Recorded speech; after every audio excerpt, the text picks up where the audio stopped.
Oh, we're just about to take off, too. I think you should be thinking seriously, Floyd, about giving up your job at Cedars and finding a bigger house. Josh, I like my job, and I like where I live, too.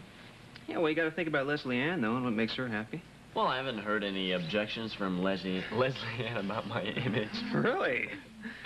Well, you know, I wonder what Andy Norris would think if he came back to this place and saw what a gold mine it's turned out to be. Listen, I don't want to hear anything about that jerk. He really treated my sister like dirt. Hey, well, he can't be all bad. I mean, I don't love the guy or anything, but he must have been okay in some ways. I mean, some women found him very attractive. Floyd, I think we really should be going. You know, Kelly Louise's christening's tomorrow. Yeah, I know that. I couldn't forget that.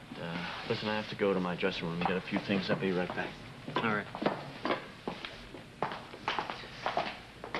I hope you noticed his reaction when I mentioned Andy Norris's name. You made your point, Josh. Okay. Good. I want to see some results tomorrow, then. Listen, honey, I'd really like to go back to Springfield Towers with you if you don't have other plans. Hey, free as a bird. Let's go. Okay. Oh, I thought you'd be with Miss Manzini tonight. No, Vanessa. When somebody walks out on me the way she did tonight, I just give up. Maybe you should try the same thing. Good night, Vanessa.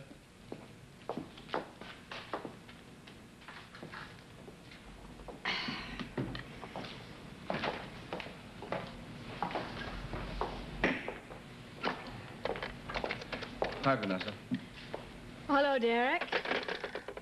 If you're looking for Hillary, I have no idea where she is. She left shortly after you did. I really think you should have taken my advice. You're right, but I wasn't thinking very rationally at the time. I've checked every place I thought she might be, so I thought I'd come back here. I just have no idea where she'd be at this time of night.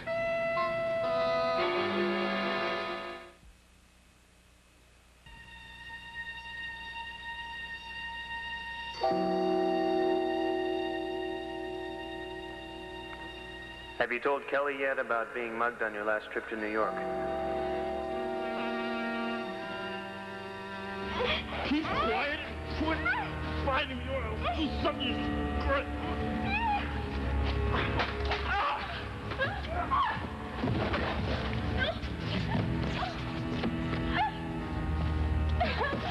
No!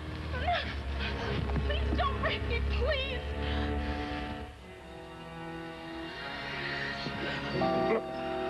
Hey, my wife reacts like that when I could have put my arm around her? I'm sorry, I was just into deep thought and you startled me. Oh, I'm sorry. I just want to savor every minute I can with you. Tomorrow, the next few mornings, you won't be here. You know, Kelly, you could come to New York with me. Keep me company, and that way you can meet Liz Cooper. I can't even find time to eat lunch, let alone hop a plane to New York. As much as I'd love to. Kelly, Oh, I can't believe it's time to go to the hospital again. Well, I'm sorry, what were you going to say? nothing important. Just how lucky we are. Oh, I think that's very important. So do I. You know, Kelly, this time while I'm away, I have a few things I want you to do. No, I'm just going to lay here and I'm going to wait for you to come back. No, really. Like, the most important is, I got Nola's baby a christening present, and I wrapped it, and it's all ready and waiting in the closet, so I want you to take it with you when you go to the hospital and bring it with you when you go to the christening and give it to Nola then. I forgot that was today. Well, I reminded you. Yeah, well, I don't know if I'm going to be able to get off and go to that. I'm not even sure if I want to if you're not going to be there. Oh, Kelly, I really think you should. It's important. I mean, now that Nola and I have settled everything, and, well, you know it's important to Floyd. You can go with Maureen and Ed so that way you don't feel uncomfortable at all. And besides, I want to hear all about that party that Mr. McCord is going to have for Nola. Oh, come on. I mean, I know I'm not going to be able to go to that. But I will try to go to the christening. You know, I'm going to think about you all the time while I'm away. Same here. I think you better get up and shower. Come on, you're going to be late for work. I'm even trickier than you had imagined. Set the clock for 7:15. Now, what do you think of that? I think you had an ulterior motive. Definitely.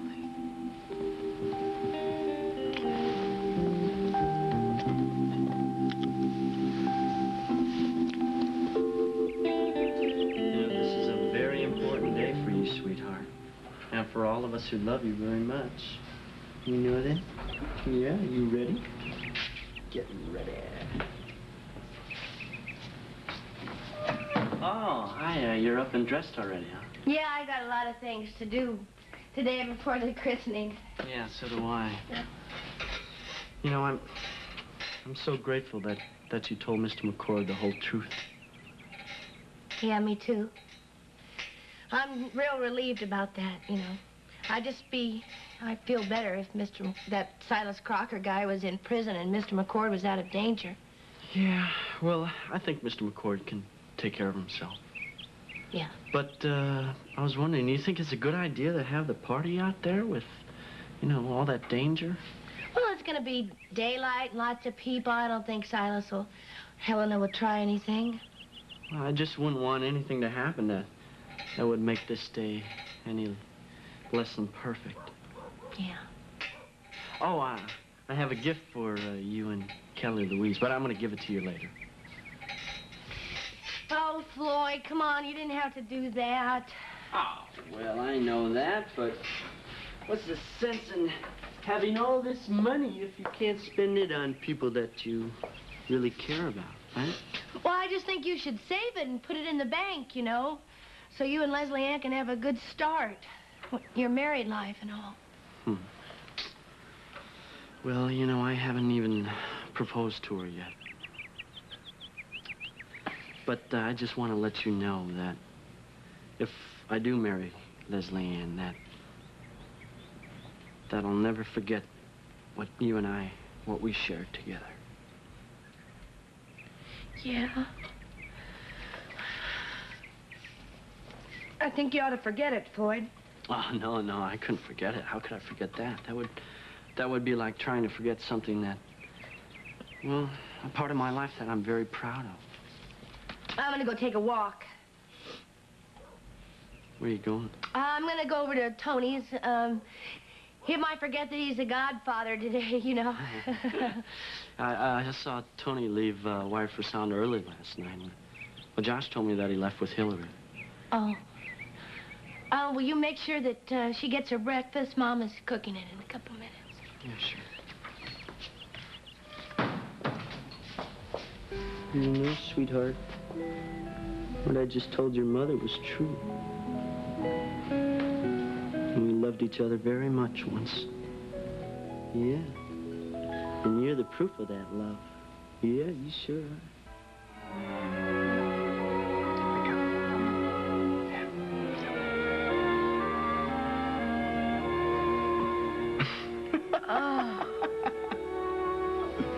What time is it? Well, it's going on about 7 o'clock. I hated to wake you, though. Oh, I don't believe I fell asleep here. Yeah, well, you conked out about 2:30. I didn't have the heart to wake you, so I kind of slipped a pillow underneath you and put a blanket on top. Here's some coffee. Thank you. I just get out of the shower if you'd like to. You're next in line. Then I'll drive you over to Katie's.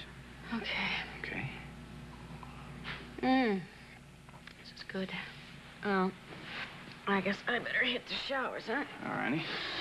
Listen, there's a robe in there. It's the one the karate school gave me, so you'll know which one. Oh, okay, thanks. I won't be too long. Okay, take your time.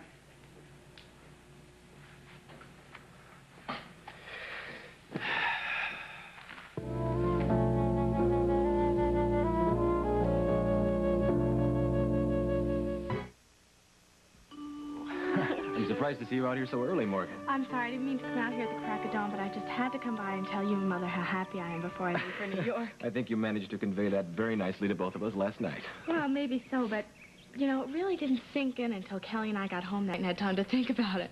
If your mother and I are half as happy as you and Kelly, I think we'll be settling for that in a minute. You know, I always thought that you two were a little bit more than friends, but I never dreamed that you'd be married. Well, we both started realizing how important we were to each other while we were in Europe. Well, I don't care how it happened, but when I get back from New York, we all have to go out, and I want to hear everything that happened in Europe. Everything? You sure? Well, maybe only the romantic parts. I promise. I want to be as close as I can to both of Jennifer's daughters. I know we'll all be close. Well, I've never had any worries about you, Morgan, but I keep wondering what's going on in Amanda's head. Your mother insisted on going up there alone this morning to talk to her privately. Mother's up there now? Yeah. Amanda, thank you for taking the news so well last night and being such a lovely hostess. I really appreciated it. I'm sure you realize that it was not a simple little surprise when I walked into the cottage and saw Mark, and you told me the two of you were married. I know.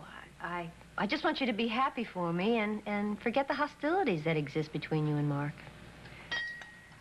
Henry and I talked about it last night, and I'm more than willing to meet Mark halfway for your sake. That's more than I can ask for. He's a wonderful man. It's just one thing that puzzles me a little bit. Well, if you're talking about the difference in our ages, it doesn't matter to Mark. Give me a chance to explain. Too I can late, tell you. then. No, it is not too late if you'll just listen to me. To what? I know exactly how you feel about me. You are constantly telling everything. You stop shouting at me and let me explain what happened that night. I said what I said because You said what you said because you're the kind of man to charm a woman and get whatever you want from her. Will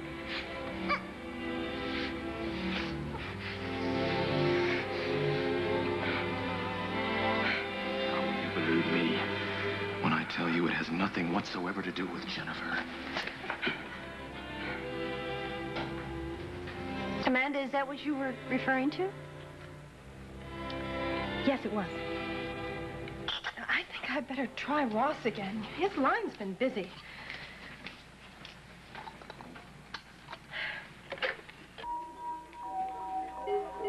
So, Carrie Marler got out again last night. If that ever happened for very long and Ross started talking to her about Justin, it'd be all over.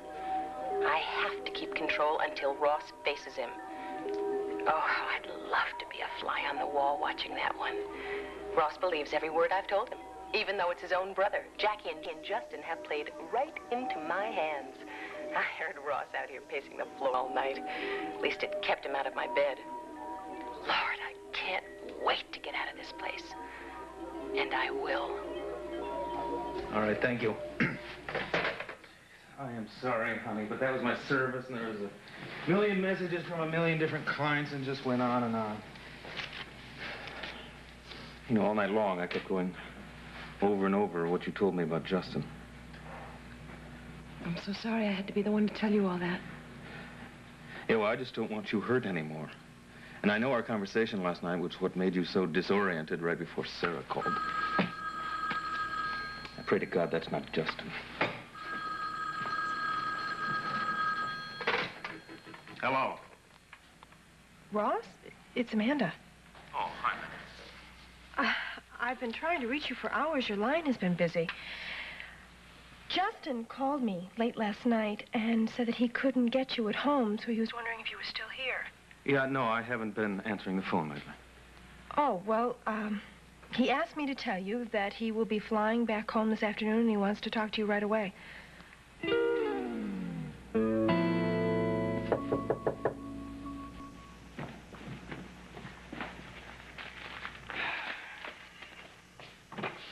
Good Morning. Nola. What are you doing here? Well, I just thought I'd come by and remind you that you're the godfather this afternoon. Well, I wouldn't forget that. Well, I know you got a lot of things on your mind, you know, and just thought I'd, pardon me, come by and talk. Can I have a glass of water? I walked all the way over here. I'm real thirsty. I'm sorry. No. Well, why not? Come on, don't ask questions. Will you just take my word for it, huh? Look, I'll see you later, all right? Tommy, do you have an extra towel here? I just got out of the shower and I can't find one. This has been the award-winning Guiding Light. Fashions provided by Lily Rubin Salon, South Southwest, Yeager International Shops, and Barney's.